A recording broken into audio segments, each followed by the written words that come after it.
원일이 TV 79번째 이야기입니다. 민주당 이해찬 대표 발언에 파장이 가라앉지 않고 있습니다. 노무현 재단과 민주당을 향한 검은 그림자가 걷히지 않고 있다. 이 발언입니다. 뭐지? 내용 자체가 궁금증을 유발하지만 말한 사람이 집권 여당 대표라는 점에서 파문이 더 커지고 있어요. 모종의 정치 공작이 진행 중이라는 뉘앙스, 아니면 말고식으로 지나칠 일이 아닙니다. 기자들한테 사전에 배포한 추도사 중에서 이해찬 대표가 읽은 대목이 있고 뺀 부분이 있습니다. 이를테면 대통령님이 황망하게 우리 곁을 떠난 뒤에도 노무현 재단과 민주당을 향한 검은 그림자는 걷히지 않았습니다. 많은 사람들이 모함을 받고 공작의 대상이 되었습니다. 이 대목은 읽었고 지금도 그 검은 그림자는 여전히 어른거리고 있습니다. 끝이 없습니다. 참말로 징합니다. 이 대목은 실제 연설에서는 뺐어요. 배포된 연설문에 있기 때문에 읽을 때 넣었냐 뺐냐는 중요치 않습니다. 민주당을 향한 검은 그림자가 뭐냐? 실체가 뭐냐? 이 궁금증이 핵심 질문이죠. 진중권 교수도 그랬죠. 정색하고 미리 초를 치는 것을 보니 노무현 재단에서 곧 뭔가 터져 나올 듯하다. 변죽 그만 올리고 우리도 좀 알자 그랬습니다. 노무현 재단의 연간 후원금이 100억 원이 넘는데 여기서 뭔가 터진다 이런 뜻입니다. 민주당 내부에선 이구동성으로 이해찬 대표가 말한 그 검은 그림자라는 게 검찰이라고 그래요. 정권을 향한 검찰의 수사가 계속되지 않냐? 윤석열 검찰의 무리한 수사와 기소를 말하는 거다. 기선 제압용으로 먼저 던진 말이다. 확대 해석하지 마라. 이런 말을 많이 합니다. 그런데 구체적 사건에 대한 보도가 이어지고 있어요. 그 1번이 신라젠 사건입니다. 구속된 신라젠 대주주, 대표 모두 자타가 공인하는 친노 인사입니다. 노사모 출신인 거, 친노 세력에 이어서 친문 세력과 친분 두터웠던 거 다 알려진 얘기입니다. 부산대 출신이라 부산 지역 민주당 정치인들과 연관돼 있다. 이것도 다 알려진 소문이었고요. 잘 나갈 때는 잡음이 없었죠. 그런데 신라젠이 신약 발표를 앞두고 실패했다. 이 미공개 내부 정보를 갖고 주가 폭락 직전에 대주주와 대표가 보유 주식을 싹 다 팔아치워버렸어요. 주가는 10분의 1 토박이 났고 개미 투자자는 폭망했고 대주주랑 대표 줄줄이 구속돼서 진행 중인 사건입니다. 구설에 오른 사람은 유시민 노무현 재단 이사장이에요. 신라전에 가서 강연하고 사진 찍고 밥 먹고 그랬던 행적 때문입니다. 유시민은 연루설을 물론 부인합니다. 강연 요청이 들어와서 딱 한 번 강연했던 게 전부다 그러고 있어요. 유튜브 방송에서는 이런 주장도 했습니다. 나랑 내 처 노무현 재단 계좌 검찰이 들여다보고 있는 거 내가 다 아는데 아무리 털어도 안 나올 거니까 포기하는 게 좋을 거다 이랬습니다. 검찰은 무슨 소리냐? 우리 유시민 계좌 들여다본 적 없다. 혹시 제3자 금융거래 내역을 보면서 재단의 계좌가 물려 들어갔을지는 모르겠다. 그건 계좌 추적 아니다. 검찰은 유시민이나 노무현 재단 계좌 추적한 사실 없다. 이게 공식 부인했습니다. 그럼 진실이 뭐냐? 총선을 거치면서 유야무야 됐죠. 그래도 검찰이 유시민 계좌를 들여다보긴 했나? 이런 궁금증이 남습니다. 알 수 있는 방법이 하나 있기는 있어요. 바로 유시민 이사장 본인입니다. 그 폭로한 시점이 그러니까 검찰이 노무현 재단 계좌를 들여다본다라고 주장했던 시점이 작년 12월입니다. 이제 6개월 지났거나 지날 시점이에요. 검찰이 진짜로 계좌 추적을 했다면 금융기관에서 계좌 주인한테 통보했을 겁니다. 그런데 아직 유시민이나 노무현 재단에서 은행으로부터 계좌 추적 통지 받았다 소리는 없습니다. 채널A 기자가 윤석열 검찰총장 측근 한동훈 검사장이랑 왜 전화통화했다고 통화 내역 들려주면서 유시민 비리 갖고 와라 이렇게 제보를 유도했다. 이 문제로 MBC랑 채널A가 지금 막 싸우고 있죠. 권언유착이냐 검언유착이냐. 이게 모두 신라젠 사건의 연장선에서 벌어진 일입니다. 라임 사태 연루설 이 보도도 역시 많이 나오고 있어요. 라임 펀드 사기 피해액이 1조 6천억 원입니다. 청와대 행정관 출신이 한 명 벌써 구속이 됐어요. 라임 살릴 김 회장 이렇게 알려진 김봉현이란 인물. 그 해결사 노릇을 해준 친구 공직자가 이 청와대 행정관입니다. 김봉현 자기 입으로 그랬죠. 어마무시한 로비를 했다. 거절하지 못할 제안들을 했다. 공직자들에게. 그렇게 돈 뿌린 정치권 인사가 청와대 행정관 한 명뿐일 리가 없다. 그 위에 윗선이 있을 것이다. 이런 추측 기사가 난무합니다. 김봉현은요. 체포 당시에 5만 원권으로 50억 원을 갖고 있었어요. 여행용 가방에 담아 있었는데 돈 무게가 120kg이었답니다. 그걸 끌고 6개월이나 도망 다니다 붙잡힌 거예요. 청와대 고위층 로비설, 민주당 실세의원 연루설 끊이지 않고 있지만 확인된 건 없습니다. 김봉현 입에서 누구누구에게 돈 줬다 이 진술 리스트가 나오기 시작하면 어떻게 될지 모르는 사건입니다. 윤건영 차명계좌 관리설 보도도 나오고 있어요.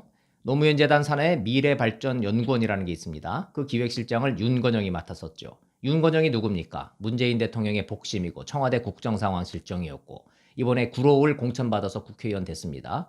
근데 미래연구소 내부 직원이 차명계좌 고발 기자회견을 준비 중이라고 이런 제보를 바탕으로 한 언론이 취재 중이라고 보도를 좀 했습니다. 윤건영 당선자는 사실 무근이라고 부인하고 있죠. 윤건영이 자기 돈으로 비용을 넣고 연구원에 돈이 모이면 갚아주는 방식이었다 이겁니다.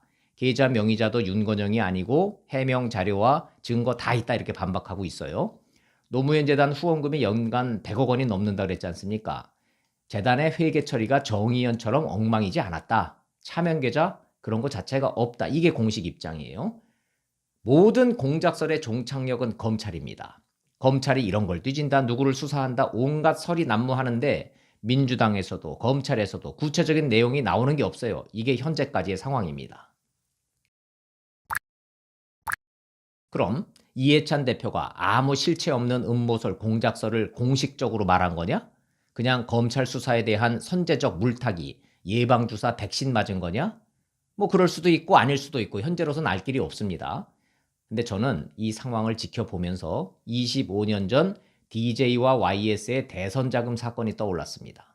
정확히는 대선 낙선 위로금 사건이라고 해야 할까요? YS 김영삼 정권으로 시계를 거슬러 올라가 보겠습니다. 전임 노태우 대통령의 4천억 원 비자금 사건이 터졌죠. 김영삼 정권의 정치 공작이다 이렇게 버티던 노태우가 대국민 사과를 해야 할 지경까지 이제 몰렸습니다. 그 하루 전날 야당 총재인 DJ는 중국에 있었어요. 느닷없이 중국에서 내가 노태우로부터 20억 원을 받았다는 기자회견을 했습니다. 대선에서 YS한테 지고 난 뒤에 노태우 당시 대통령이 비서관을 보내서 낙선 위로금입니다 하면서 20억 원을 주길래 받았다 이겁니다. 말하자면 자폭 기자회견을 한 거예요. DJ는 기자회견 말미에 이 말을 덧붙였습니다.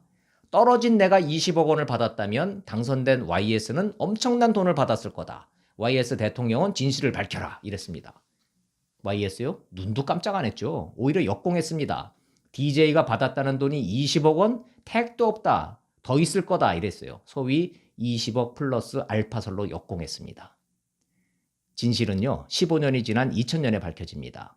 대통령이 된 YS는 그 당시에 3천억 원 받았고 떨어진 DJ는 20억 원 받았어요. 이게 팩트였습니다. 3천억 원 대 20억 원. DJ 정권의 핵심 인사가 나중에 이렇게 말을 하더군요. DJ는 그 당시에 왜 자폭 기자회견을 했는가? 노태우 비자금 사건이 딱 터지니까 DJ는 이건 김대중 죽이기 공작으로 생각했다는 거예요. 군사정권과 맞서 싸운 DJ가 노태우로부터 20억 원을 현금으로 받은 사실이 검찰이나 언론을 통해서 먼저 알려졌다면 어떻게 됐을까? DJ가 대통령 되는 일은 없었을 거다. 정치 공작에 관한 한 공격이 최선의 방어다. 상대가 뭔가 터뜨리려고 하면 먼저 선수를 쳐서 먼저 터뜨려라. DJ의 전략이었습니다. 돈에 관한 한 군사정권이든 삼김이든 자유롭지 않았던 시절이긴 했습니다. DJ는 난 평생 문제가 될 만한 돈은 한 푼도 먹은 게 없어 이랬고 YS는 본인은 평생 부정한 돈은 단돈 10원도 받지 않았음을 국민 여러분께 당당히 말씀드립니다. 역시 흉내를 내려니까 잘 안 되네요. 저는 서울 사람이라. 어찌됐든 두 사람은 문제가 될 돈, 부정한 돈은 안 받았다. 그 얘기는 둘 다 다른 돈은 다 받았다. 그 고백이었습니다. 돈의 액수가 핵심이 아니고 DJ나 YS나 돈이 문제가 될 때 폭탄을 먼저 터뜨리고 상대를 끌어들여라. 이긴다고 장담은 못해도 최소한 물타기는 된다. 꽤 오랫동안 정치권의 공식이었습니다. 25년 전 그 상황이 지금하고 맞아떨어지는 비유가 될지는 모르겠어요. 그런데 DJ를 보고 정치를 배운 게 이해찬 대표예요. 노무현 재단 이사장이 지금은 유시민이지만 전 이사장은 이해찬입니다. 노무현 재단과 민주당을 향한 검은 그림자가 걷히지 않고 있다. 온갖 추측 보도가 난무하는데 현재로선 추측 그 이상도 이하도 아니라고 봅니다. 검찰이 얼마나 들여다봤는지 뭐가 문제가 될지도 모르겠어요. 다들 입을 다물고 있으니까. 그러나 한 가지는 분명하다고 봅니다. 뭔가 있다. 분명히 있다. 없는데 이해찬 대표가 검은 그림자 운운할 리는 없습니다. 공식 연설문으로 남길 수도 없어요. 내용이 뭔지는 모르겠으나 이건 정치적으로 선제 공격이다. 이건 분명하다 보는 게 맞을 겁니다. 지난 총선에서도 선제 공격설이 위력을 발휘했죠. 오거돈 부산시장 성추행 사건 4월 7일입니다. 선거 일주일 남기고 메가톤급 악재가 터진 거예요. 야당이 주말쯤에 정치 공작 두세 개쯤을 준비하는 것 같다. 이해찬 대표가 유시민의 알릴레오 방송에 나가서 이렇게 말을 했죠. 김어준 정치 공작 냄새가 난다. 또 거들었습니다. 그 사이에 부산에선 법무법인 부산 노무현 전 대통령의 조카 사이 변호사가 나서서 뒷수습을 완벽하게 깔끔하게 다 해놨습니다. 통합당은 그때 엉뚱하게 N번방 사건 뒤지면서 헤매고 있었고, 경험적으로 정치판의 음모설, 공작설, 실체가 드러나는 데는 얼마 안 걸립니다. 진중권 교수 예언대로 노무현 재단 쪽에서 뭔가 곧 터진다? 알 수는 없지만 분명히 있다. 터진다. 그 정도는 예측이 가능한 거죠.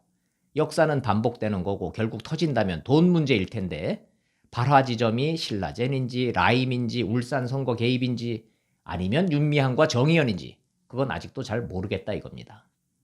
마지막 의문이 하나 남기는 합니다. 자고로 정치 공작이라 하면 권력을 쥔 쪽이 야당을 상대로 해온 겁니다.